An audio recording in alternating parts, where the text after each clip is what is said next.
इधर उज्जैन में बेमौसम बारिश और ओलावृष्टि की मार किसानों पर पड़ी है। पिछले 2 दिनों से मौसम के मिजाज बिगड़े हुए हैं। बारिश की वजह से खेतों में खड़ी गेहूं और चने की फसल बर्बाद हो गई है। नरवर, निनोरा, घटिया, बड़नगर और महिदपुर ये तहसीलें हैं जहां किसानों की फसलों को भारी नुकसान पहुंचा। अब किसान राहत के लिए सर्वे और मुआवजे की आस में बैठे हैं। किसानों ने प्रशासन से गुहार लगाई है। उज्जैन आपको बता दें कि ओले भी गिरे हैं। तो जब ओले गिरते हैं तो निश्चित तौर पर फसलों को नुकसान पहुंचता है। पिछले दिनों मौसम ने अचानक करवट ली और इससे हल्की बूंदाबांदी के साथ कई जगह पर ओलावृष्टि भी देखने को मिली, जिससे आसपास के किसानों को फसल में खासा नुकसान देखने को मिला है। मौसम विभाग की अगर बात की जाए तो अगले 24 घंटे तक इसी तरह का मौसम बना रहेगा। हल्की बूंदाबांदी के साथ तेज हवा का दौर जारी है।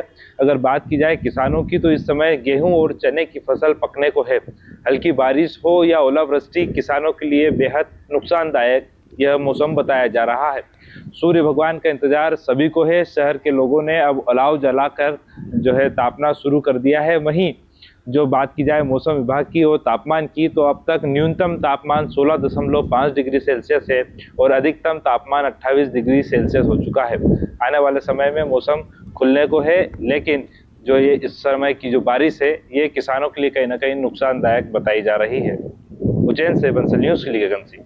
आगे बढ़ते हैं देपालपुर से खबर, जहां 3 दिन से बारिश जारी है और किसानों की चिंता भी बढ़ गई है।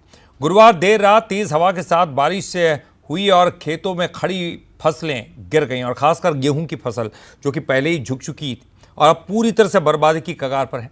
सब्जी, गाजर, आलू और लहसुन की फसल भी प्रभावित हुई है। तो बारिश का दौर लगातार जारी। किसानों ने मांग की कि सरकार जल्द ही नुकसान का सर्वे कराए और उन्हें मुआवजा दे।